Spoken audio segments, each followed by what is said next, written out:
네, 수행 향기로 물들어가는 시간 BBS 초대석입니다. 오늘 함께 하실 분은요. 요즘 정말 그래요. 핫하다. 이 표현을 정말 쓸 수 있을 것 같은데요. 타이틀이 좀 길어서 제가 보고 읽어야 될 것 같습니다. 현재 해군 군종법사 중위로 근무를 중이십니다.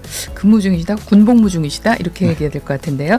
진해기지 사령부 군법당 해안사 주지 범정스님 오셨습니다. 안녕하십니까? 네, 안녕하세요. 네.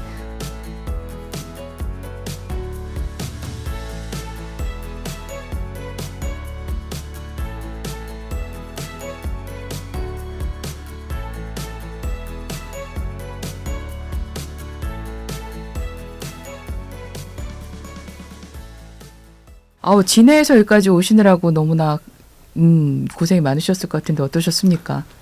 즐겁고 감사한 마음으로 이렇게 출연해서 네, 편한 마음으로 왔습니다. 네, 자 저희 BBS 초대석에는 저희가 처음 모셨는데요. 네. TV로 또 보시는 분들, 저희도 라디오로 함께 들으시는 분들 계시거든요. 카메라를 향해서 또 마이크를 향해서 인사 말씀 먼저 부탁을 드리겠습니다. 안녕하세요. 저는 이제 수행자는 꽃답게 수행을 해야 된다고 생각합니다. 네. 늘 제가 품은 법향을 기약 없는 누군가에게 늘 맞게 해주고 싶은 그런 꽃스님이 되고 싶은 범정이라고 합니다. 반갑습니다. 네, 반갑습니다. 아니 사실은 그 포털 사이트에서 그냥 치면 나와요. 검색어가 화엄사 꽃스님 이렇게 나오더라고요. 이제 화엄사에서 또 이렇게 출가를 하셨고 오랜 인연을 가지고 계시고. 근데 저는 그냥 다른 분들이 닉네임으로 꽃스님이라고 붙여주신 건가 생각을 했더니 가지고 계신 그 인스타 SNS 계정에 보니까 아예 그 이름을 꽃스님으로 하셨더라고요. 맞아요. 자, 들으시는 분들을 위해서 보시는 분들을 위해서 왜 꽃스님이 되었는가 좀 설명을 좀 해주시면 좋을 것 같습니다.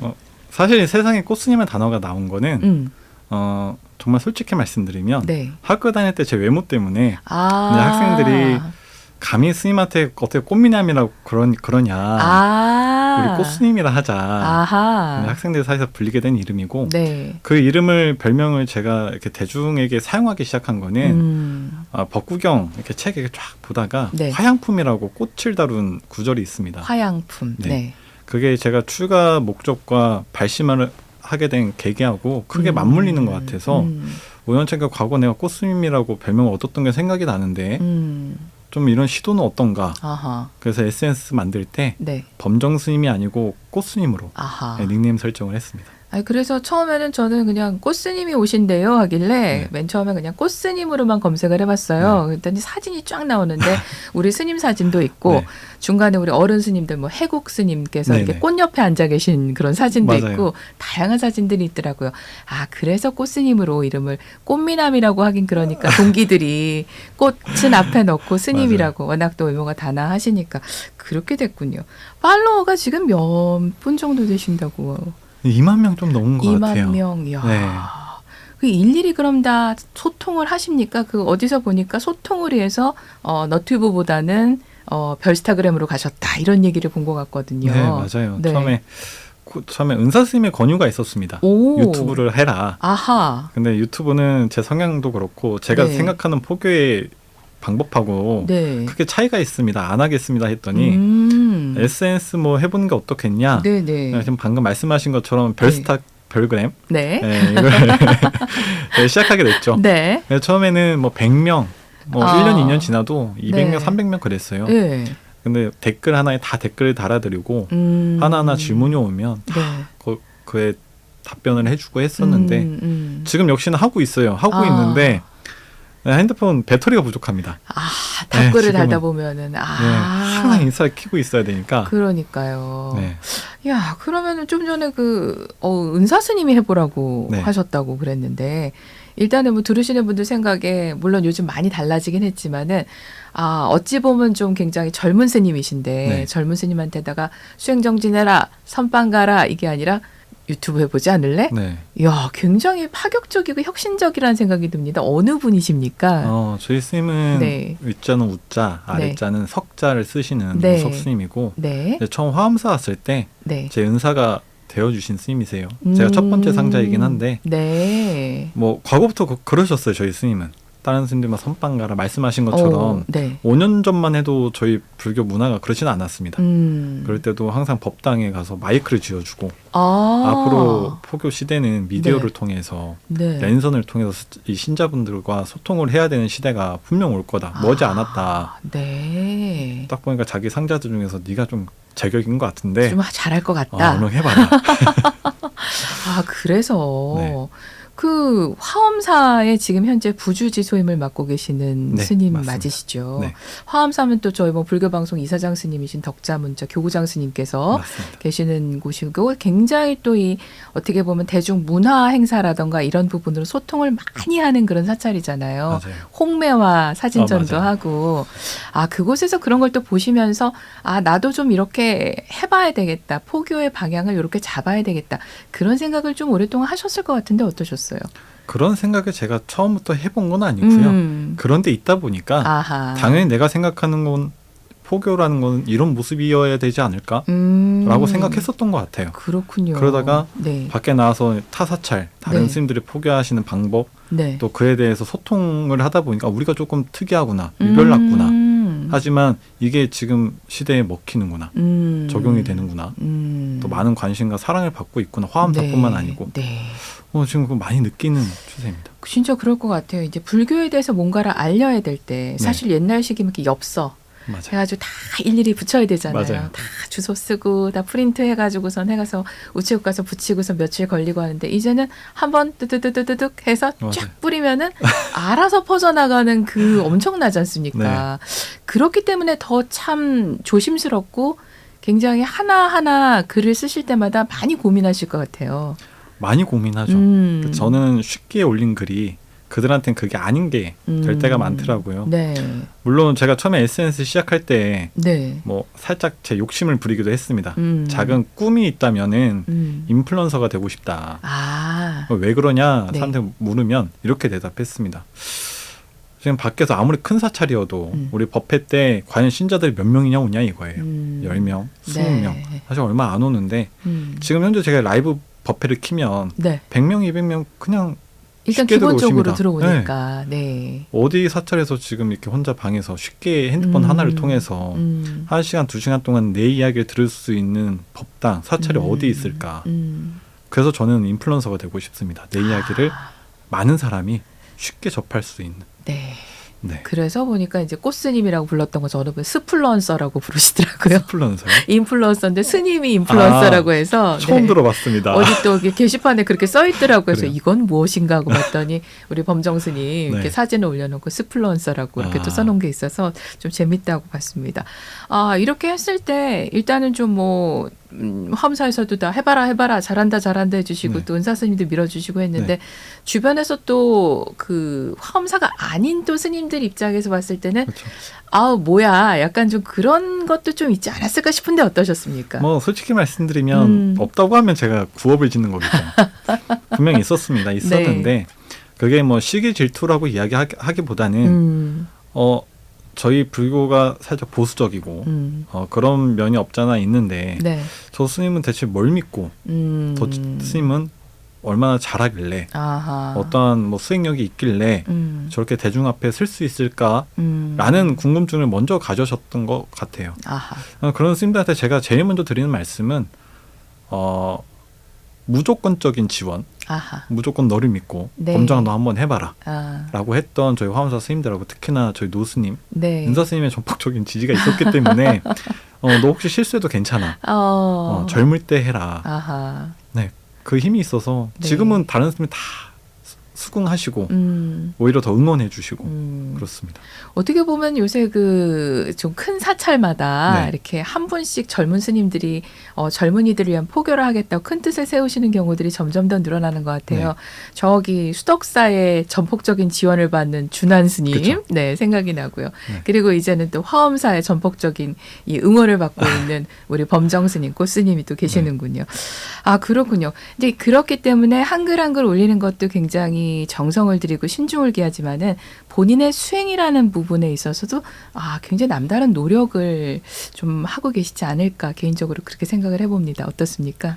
아니 그 부분이 제일 힘듭니다. 남들이 보지 않을 때 이렇게 인스타 네. 그러니까 이 핸드폰을 통해서 대중들이 만나고 있지 않을 때의 나의 모습.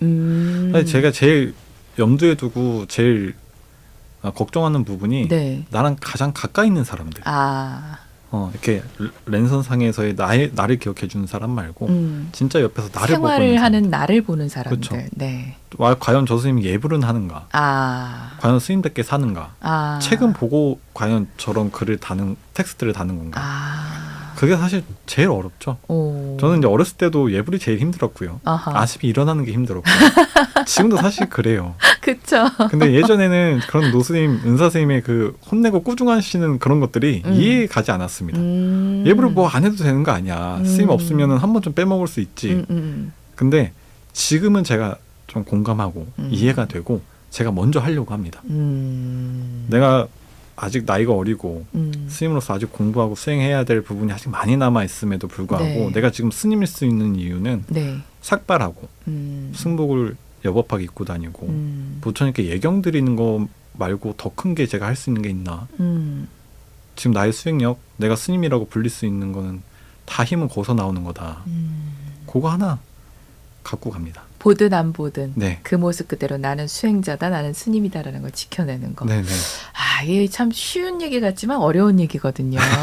왜냐면 사람이기 때문에 우리는 아직 사바세계 중생이기 때문에 순간순간 그 드는 마음들 네. 그거를 조복받고서는 계속 한결같이 간다는 거 그거 정말 어려운 일인 것 같습니다. 네.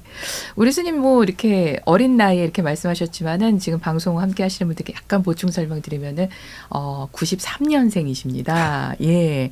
대충 계산해 보면은 이제 네. 뭐 아이고 우리 뭐 아들뻘 그렇죠. 뭐 우리 뭐 또 이제 내가 이모뻘이네 고모뻘이네 뭐 네. 내가 형 뭐 삼촌 다 나올 것 같은데요. 그럼에도 불구하고 우리 군 포교를 지금 담당하고 계시잖아요. 그렇기 때문에 장병들과는 오히려 정말 어떤 허물 없이 진짜 가까이 지내실 수 있지 않을까 그런 생각이 들어요. 앞서서 소개해드린 대로 경남 창원 진해기지사령부에 있는 영내 사찰이죠. 네. 해안사에서 군종 장교로 중위로 지금 근무를 하고 계신 거잖아요. 네. 근데 군대 2번 가셨다는 얘기가 있더라고요. 네, 예, 그 말은 사실입니다. 대한민국 남자들 들으면 자다가도 뻘떡 일어날 얘기예요. 어떻게 된 겁니까? 예. 처음에는 군법사 군종장교로 갈 생각이 없었어요. 네, 뭐 그 당시까지만 해도 네. 저희 어른 스님들은 네. 군종장교, 군법사 가면 속퇴한다. 내 자식 뭐 내 상자 뭐 잃어버릴 일 있냐 안 보낸다. 네네네. 네, 그런 게 좀 있었어요. 맞아요. 그런 말씀하시는 분도 계시다고 하더라고요. 네. 근데 저희 노스님은 보내기 싫어하셨고 은사스님은 보내고 싶어 하셨어요. 하지만 그래도 뭐 어쩌겠어요. 노스님 뜻이 그러신데. 그냥 군대나 그냥 가서 복무하고 와라. 네. 의무 복무하고 와라. 그래서 뭐 어차피 그럴 거면 네. 좀 힘든 데 가겠습니다. 해병대 지원할게요. 근데 그건 또 안 된다는 거예요. 왜요? 성격 버릴까 봐. 네. 악에 받쳐서 귀신 잡는 해병대 네. 뭐 이거 하는 거. 그게 우리가 살아가는데 큰 도움이 안 되는 것 같으니까 좀 평범한 데 가라. 그래서 수행하실 분이니까. 네. 그럼 몰래 이제 최전방 지원해서 가긴 갔죠. 그러면 이제 육군으로 복무를 하신 건가요? 네. 저도 그러고 싶었어요. 스님으로서 네. 특혜를 받는 걸 네.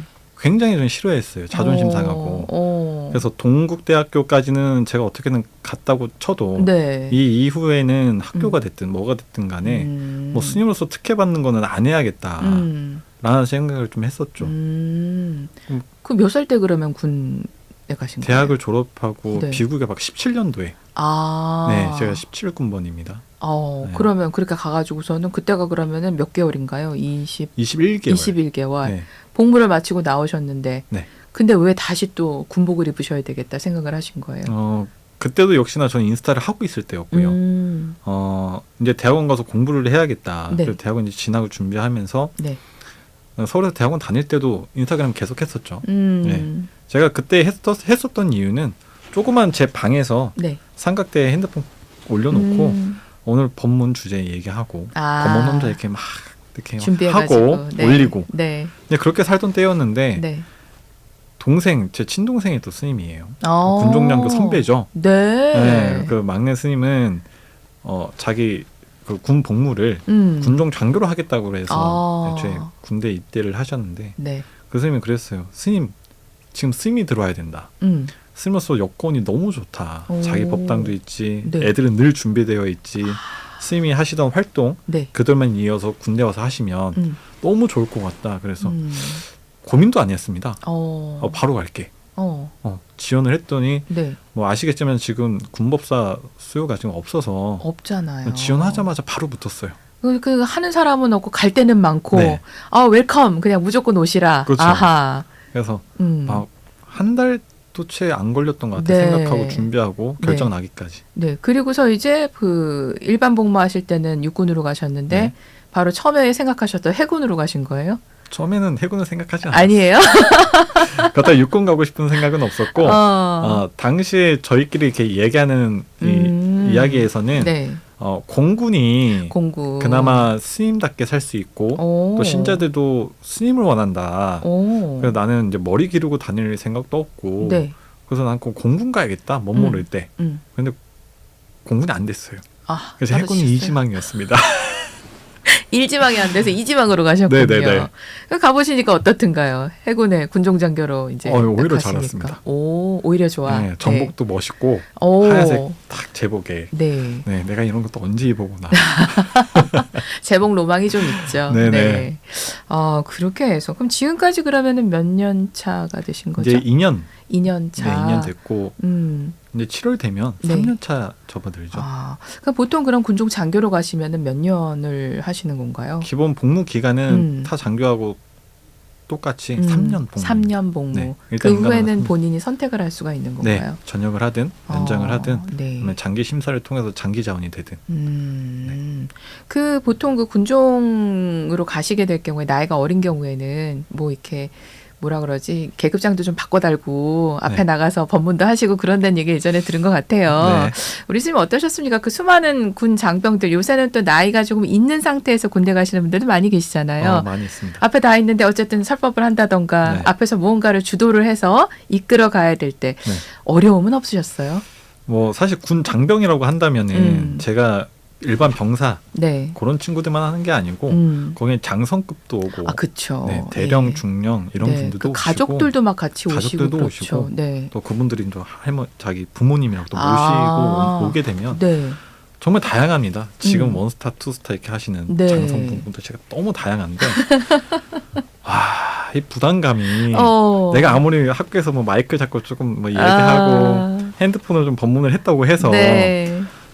전혀 다른 세계더라고요. 네, 그때 이제 생각했죠. 저희 스님이 그랬거든요. 저 군종 장교를 인간할 때 인사드리니까 네. 너는 거기 가 있는 동안은 이 한국 불교 대표로서 조계종 대표로서 그 자리에 있는 건데 네. 거기에 대한 책임감을 가지라 하셨는데 그 책임감이 이런 거구나. 많이 떨렸는데 네. 했습니다. 그냥 하셨어요? 네, 그냥 했어요. 아무 문제 없으셨어요? 되더라고요. 야, 이게 MZ세대인가요? 네. 진짜. 정말 그 생각으로 했어요. 내가 스님이다. 네, 저 내가 사람은 스님이다. 스님을 보러 왔다. 여기에 내 나이하고 내 계급, 직급은 아무 중요하지 않다. 그래서 꼭 법회할 때는 삼배하고 네. 삼배 받고 시작합니다. 네. 그렇죠. 이렇게 내려와서는 같이 이렇게 또 형 동생처럼도 네. 해주지만은 법상에 올라갔을 때는 정확하게 그렇죠. 불법승 삼보에 대한 이해를 갖추는 네. 그 과정을 가지고 정리를 하고서 시작을 하시는군요. 맞습니다.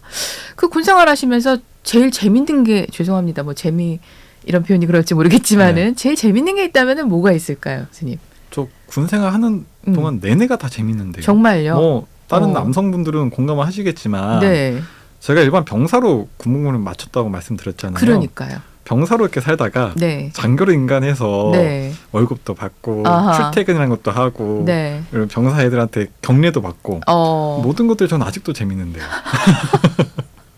그때 생각이 나서 너무 그런 아니까 재미가 있어요. 네. 나도 저랬는데 하는 생각을 하면서 네. 마치 신입생 보는 그 4학년처럼 그렇죠. 그리고 나름 자부심도 있어요. 어떤 자부심이냐면 아무리 우리 부대 지휘관이 있어도 저 지휘관은 우리 병사들 장병들 마음을 100% 이해는 못할 거다. 그 어느 누가 와도 99%까지는 이해할 수 있을지언정 네. 단 1%는 이해 못한다 하니까 애들이 뭐라 하냐면 왜요 스님? 그 사람은 너네처럼 병사 생활을 안 해봤잖아. 하지만 스님은 해봤잖아. 내가 저 사람하고 다른 이유고 네. 나만이 잘할 수 있는 네. 무기가 거기서 나온다. 네. 그래서 애들하고도 잘 지내려고 노력합니다. 그 말씀을 들어보니까 여러 가지 그 과정들 인스타도 하시고 뭐 이제 어른 스님들께서 뭐 이것도 해봐라 저것도 해봐라 군대는 거기로 안 갔으면 좋겠다 등등등 하셨던 게 지금의 어떻게 보면은 소통하고 포교하는 우리 범정 스님, 꽃 스님을 만들기 위한 다 큰 그림이 되어준 것 같네요. 맞아요. 그런 것 같아요. 그러게요. 그 군포교 군종 장교들이 참 많이 부족하다라고 하셨는데 특히나 불교가 많이 좀 부족하지 않나 뭐 그런 얘기들도 들은 것 같거든요. 다른 종교에서 나오신 또 군종 장교들과도 함께 또 뭔가를 하셔야 되는 일들이 많으실 것 같아요. 거의 대부분 같이. 신부님도 계시고, 네. 예, 목사님도 계시고, 네. 뭐 지금 저희 해군에는 없는데 원불교 교무님까지. 교무님도 계시고, 어떻게들 하십니까? 뭐 이런 얘기 해도 되는지 모르지만 뭐든지 뭐 편집도 하니까요 저희는. 네. 처음에 들어왔을 때, 네. 처음에 들어왔을 때 저희 노스님께서는 향이람 주지를 하실 때 일이었어요. 어렸을 때. 예. 노스님이라고 하시면은 종자 삼자 스님이신데 예. 향이람이 대웅전을 황금불사를 해서 법당을 대웅전을 지었는데 네. 그 당시 교인으로 이제 나왔죠. 방화를 해서 맞아요. 금방 법당에 타버린 경우가 있었어요. 그런 경우가 너무 진짜 이것저것 많았는데 그렇죠. 아직도 저희 노스님들에게는 이 십자가 기독교라고 한다면 예수쟁이 기독교 막 저기 치는 사람들이 많잖아요. 저희 불교 방송도 처음 개국을 했을 때 3층 법당에 불상을 뒤집어 엎어가지고서 그 방송실 콘솔에다 던진 그런 회불 사건이 있었어요. 그게 정말 난리가 났었죠. 그래서 그런 것만 듣고 자란 제가 목사랑 신부랑 그러네요. 같이 훈련을 받아야 된다. 그러네요. 어디 한번 보자. 막 절에서 가기 전에 푸시업 막 하고 윗몸 이렇게 지지 않을 거야. 아하. 나는 푸시업 108개, 윗몸에 딱 108개 딱 끝낸다. 열심히 하고 갔죠. 근데 이제 목사님이 첫 훈련 이제 시작하고 한 이틀째 됐나? 샤워를 막 스님들하고 하고 있는데 항상 스님들끼리만 상목이를 하는 대중탕을 생각하다가 또 머리 긴 일반인이 들어도 누구야니까 목사님인 거예요.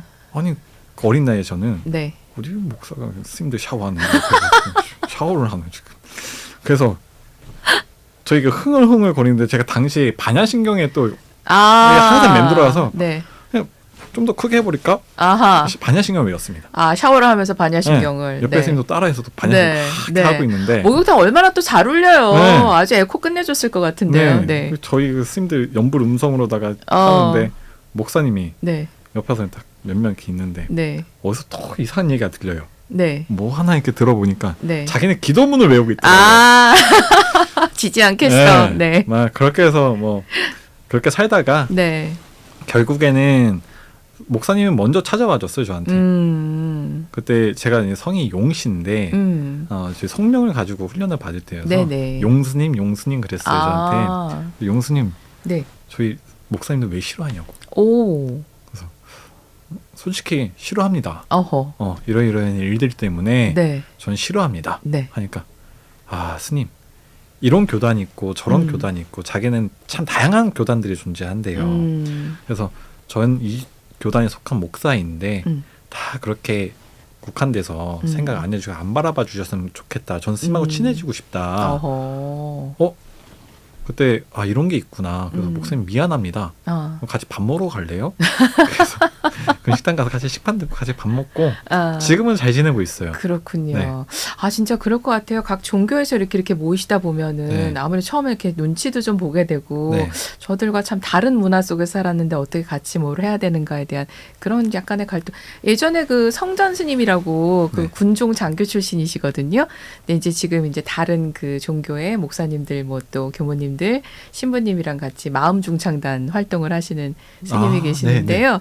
그분 얘기가 전에 재밌었던 게 그 홍창진 신부님이랑 같이 그 방송하시는데 그 스님들 숙소가 항상 중간에 있다. 이게 무슨 얘기 했더니 목사님들 숙소랑 신부님들 숙소가 붙어 있으면은 갈등이 심하대요. 그래서 오히려 중간에 스님들 숙소가 있으면은 오히려 좀 평화롭다 뭐 이런 얘기를 해서 막 웃었던 기억이 있거든요. 또 그 내부에서 또 이게 좀 그들만의 또 뭔가가 또 있군요. 있습니다. 그리고 이제 일요일이 되면은 다 함께 이제 절로 가고 교회로 가고 성당으로 가고 할 거지 않습니까? 절로 가는 사람이 좀 많습니까? 어떻습니까? 저희 세계 종파 이렇게 할 때요. 뭐 매년 그렇지만 저희가 훈련 받을 때 세계종파 훈련 받을 때 네. 부처님 모신 날이 저희 훈련 기간에 낍니다. 아, 네, 크리스마스도 아니고 그렇군요. 부처님 모신 날이 껴요. 아, 네네. 저희 연중 가장 큰 행사잖아요. 그렇죠. 그 정기수 뭐 지금은 어떤지 모르겠는데 네. 저희 때는 목사님, 신부님 다 왔어요. 아. 태양볕에 밖에 마당에 앉아서 네. 다 박수 쳐주고. 아하. 네. 야, 맨날 같이 군복 입고 같이 하는 동기인 줄 알았는데 승복 입고 가사장삼 수하고 네. 행사를 이렇게 진행하는 모습들 보니까 진짜 스님이시구나. 아하. 야, 그럼 뭐 내가 그때 한번 느꼈어요. 내가 승복을 입어야 사람들이 스님이라고 생각해 주는구나. 네. 그렇군요. 우리 범정스님 말씀을 듣다 보니까 좀 그런 생각이 듭니다.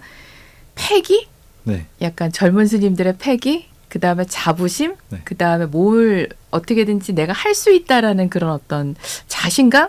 말씀하시는 데서 그런 게 느껴져서 좀 또 다르다. 우리 또 연배가 있으신 법납이 네. 있으신 스님들과는 또 조금 더 차이가 있구나라는 생각을 했거든요. 우리 스님 이렇게 요즘 뭐 출가 수행자도 너무 적어지고 종교 인구도 줄어들고 불교뿐만이 아니라 맨날 하는 얘기가 저희도 뭐 그 말 계속하고 싶지는 않지만 불교뿐만이 아니라 한국 그 종교계 위기다 이런 얘기를 하거든요. 네. 청년 포교의 현장에 계시면서 가장 크게 느끼시는 점은 어떤 점입니까? 저만 그런 건지 모르겠지만 네. 위기는 아니라고 저는 생각합니다. 제가 맞닥뜨리는 우리 청년들 이 문화는 네. 이 세대는 네.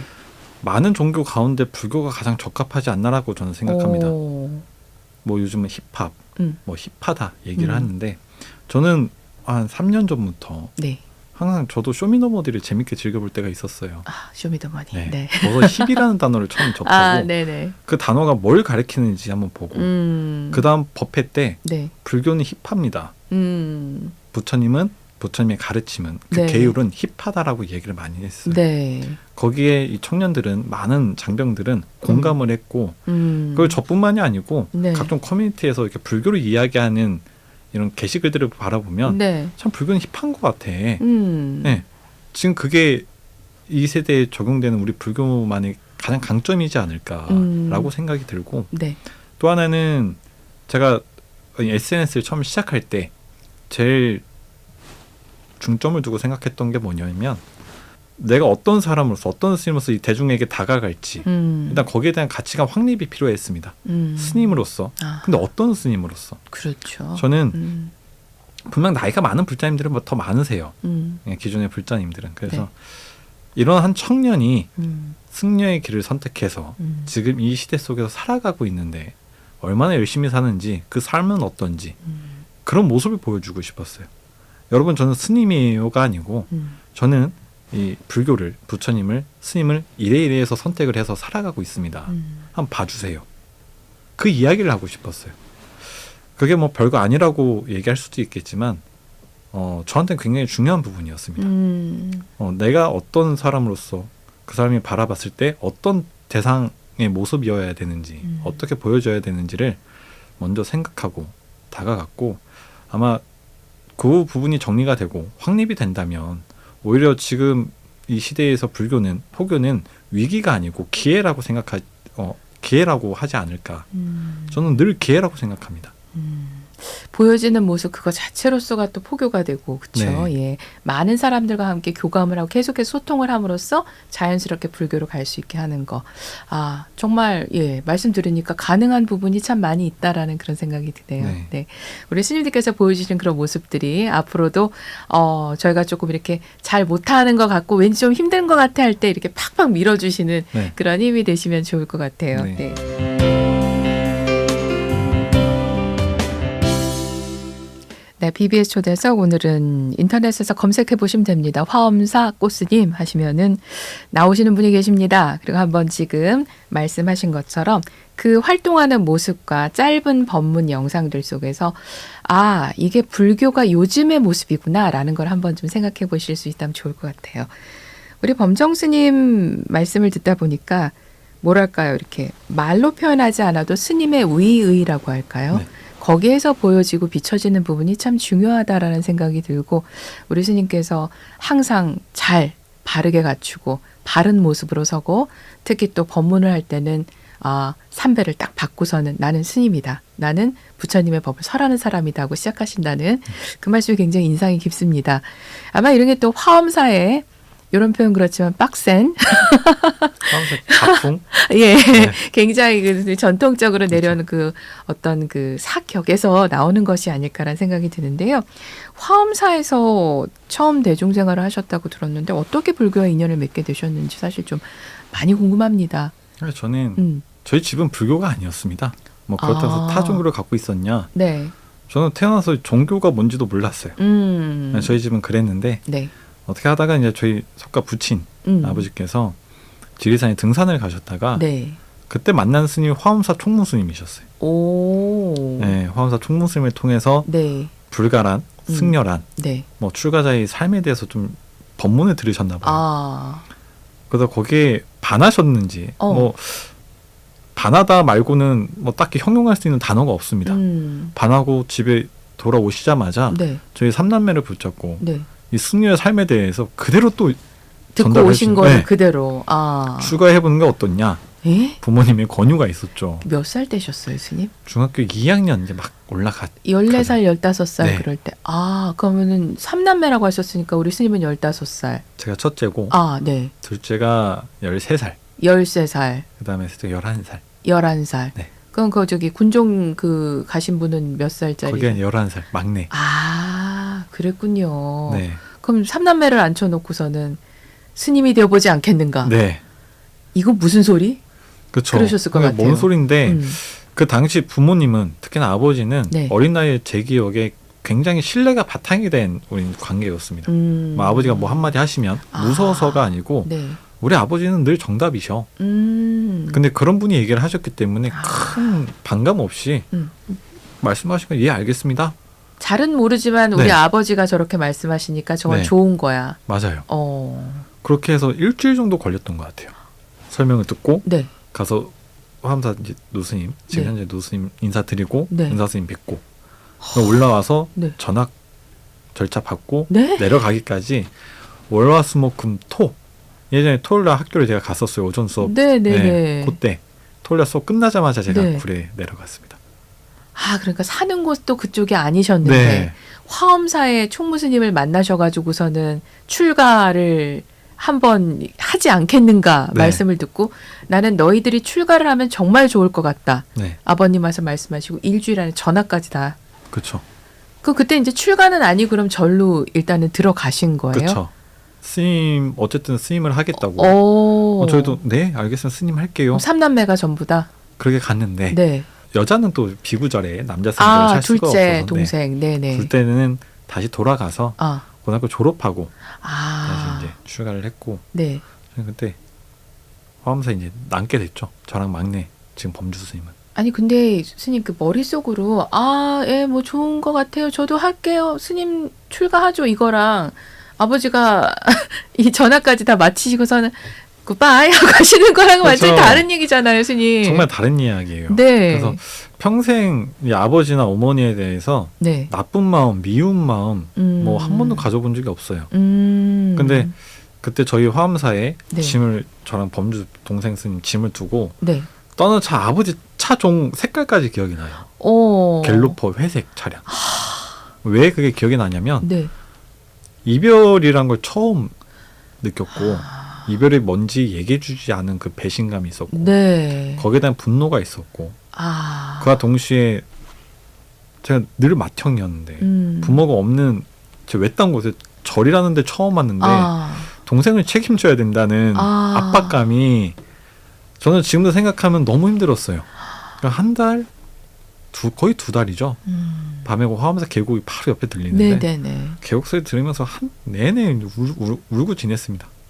밥 먹다가 울고 뭐 씻다가 또 울고 네. 밤에 또 울고 네. 막 그렇게 지냈어요. 이별에 대해서 준비가 안 돼 있었어요. 왜 그러셨을까요? 아버님께서. 그렇다고 해서 이제 바로 물어볼 수는 없었어요. 그러니까요. 연락처도 이제 모르고 전화도 할 수 없고 그러다가 나중에 저는 이제 몸으로 출가를 했지만 내가 정말 마음 먹고 심출가를 더 한 번 해야 되겠다 하고 그렇게 출가를 한 번 더 발심을 하게 될 때 부모님한테 전화를 한번 드렸습니다. 참 미워했는데 참 배신감도 있고 참 자기 욕심에 의해서 어찌 보면은 저를 속인 거잖아요. 이별을 얘기하면 그렇죠. 안 떠날까 봐. 그러니까 스님이 되면 어떻겠냐는 것과 그날부터 너는 여기 떨어져서 완전히 혼자 이렇게 살아야 된다라는 것과는 전혀 다른 얘기인 그렇죠. 거잖아요. 참 그런 게 있었는데 지금 막상 지내고 내가 스님으로 앞으로 평생 살 거야 라고 발심을 크게 한 순간 전화해서 그랬습니다. 나도 참 이런 마음이 있었고 부모님 또한 아버지 어머니께서도 그에 대한 부담 또 인생의 짐 자식을 그렇게 보냈다는 거에 대해서 아픔 그런 게 있었을 텐데 오늘부터 이제 싹 털었으면 좋겠습니다. 왜요 스님? 그러니까 너무 행복합니다. 일단 저희가 너무 행복해서 네.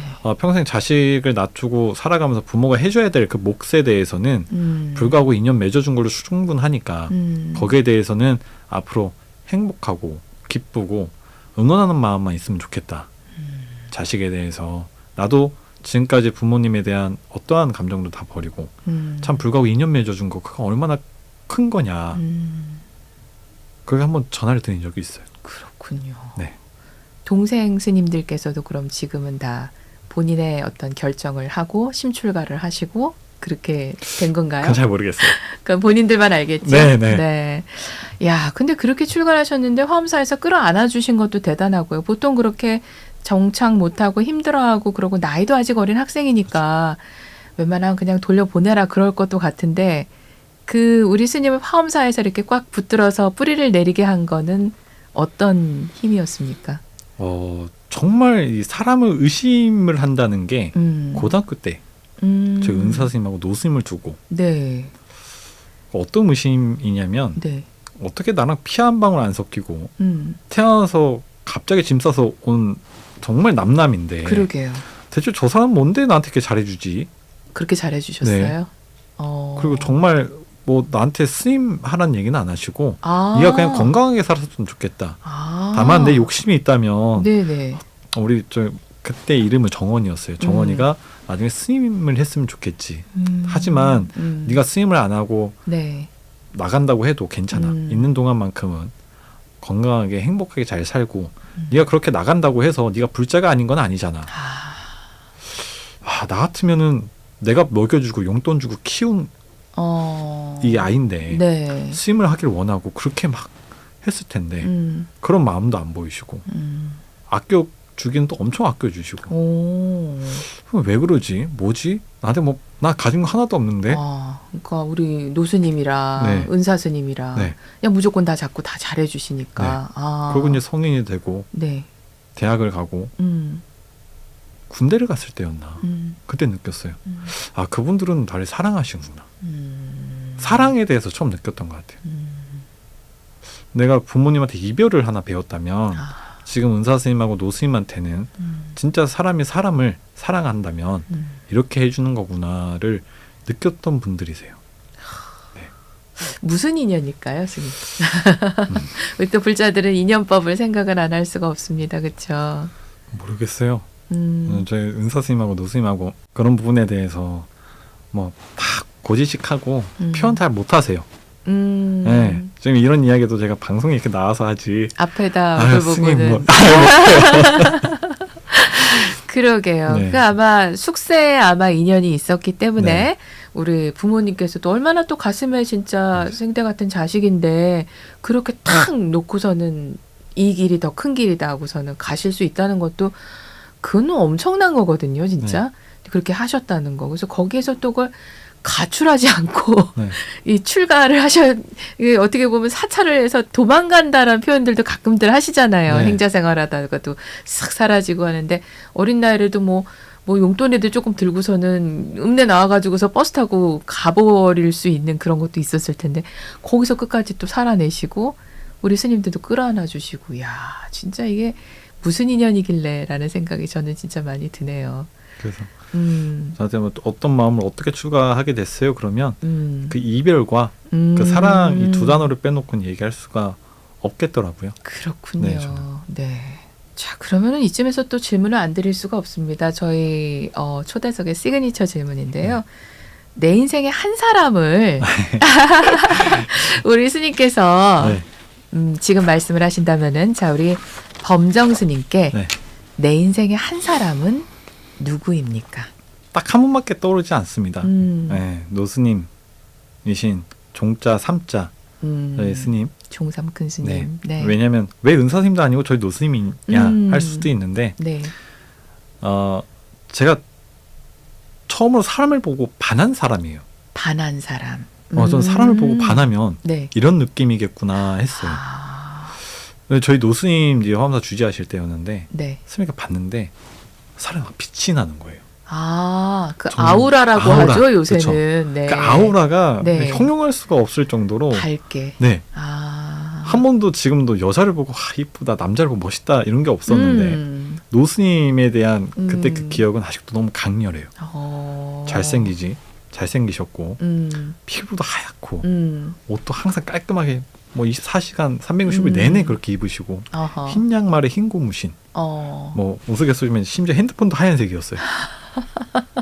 그래서 제가 발심을 하고 스님을 앞으로 살아가야겠다 했을 때 저만의 그 롤모델, 저만의 수행자의 상이 있다면은 저희 노스님이셨습니다. 그렇군요. 네, 거짓말, 싫은 소리, 뭐 앞에서 가면 쓰고 하는 이야기 안 하고 항상 수행자면 수행자답게 그 보여지는 모습 그 위 자체만으로도 많은 불자, 많은 비불자 대상으로 환희심을 일으킬 수 있구나를 스님을 통해서 배웠고 지금도 그게 뭐 따라하려고 따라하지는 않습니다. 그때 너무 강렬해서 네.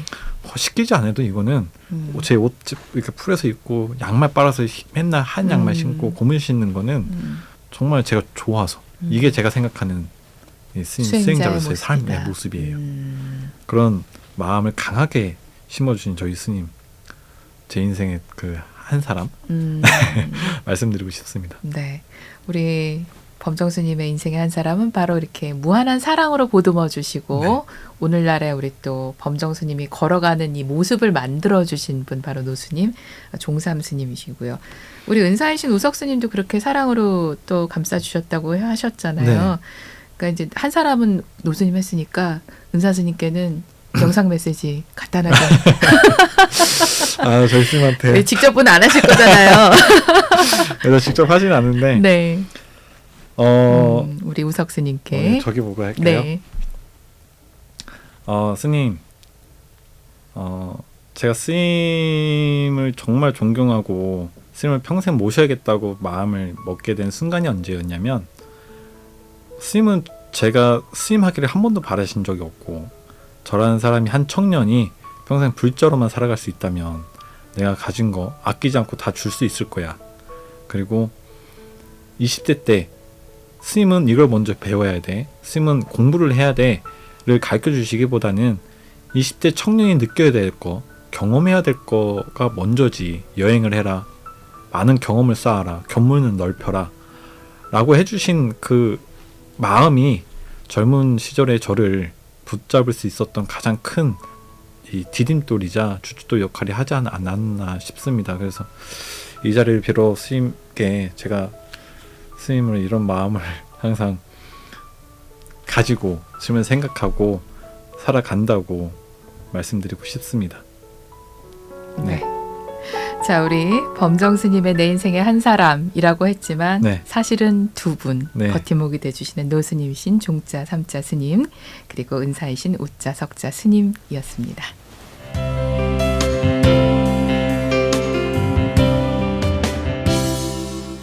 네, BBS 초대석 오늘은 해군 군종법사이신 진해기지 사령부 해안사주지 범정 스님 모시고 함께했습니다.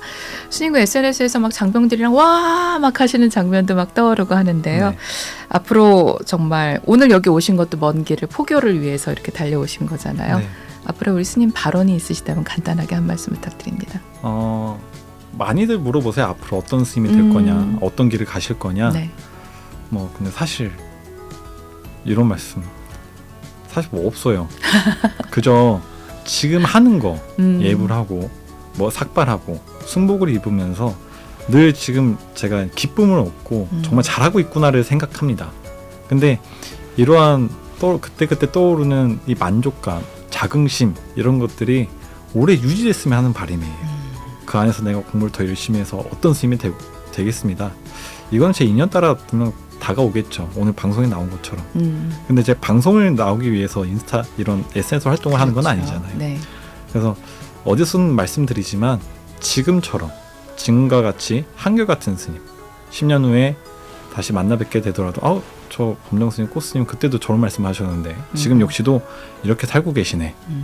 전 그게 혹시 목표를 여쭤보신다면 네. 그게 목표라고 말씀드리고 싶습니다. 중간중간 인연이 있겠지만 10년 후에 제가 그 말씀을 꼭 드릴 수 있게 되기를 네. 저와 함께 응원을 하겠습니다. 네, 오늘 함께해 주셔서 고맙습니다. 네, 스님. 감사합니다. 오늘 제가 준비한 법문의 주제는 다행입니다. 많은 분들이 행복을 위해서 살아가시죠. 저 역시도 분명 그렇습니다.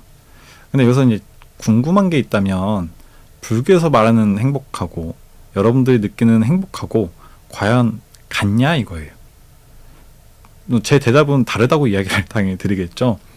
왜 그러냐면 여러분들이 행복을 느낄 때가 잘 모르겠어요. 저는 이제 지금 군대에 있다 보니까 군에 있는 친구들에게 물어보면 스님 저는 맛있는 거 먹으러 갈 때가 행복합니다. 저는 잠자기 전에 다 씻고 침대에 누웠을 때가 행복해요. 아니면 여자친구 만나러 갈 때 너무 행복합니다. 그래요. 이게 행복 맞죠? 저는 행복하게 살고 싶어요. 그럼 저는 이제 그렇게 얘기해요. 미안하지만 불교에서 말하는 행복, 불교에서 추구하는 행복은 너희들이 느끼는 행복하고는 조금은 달라. 선생님 뭐가 다른데요?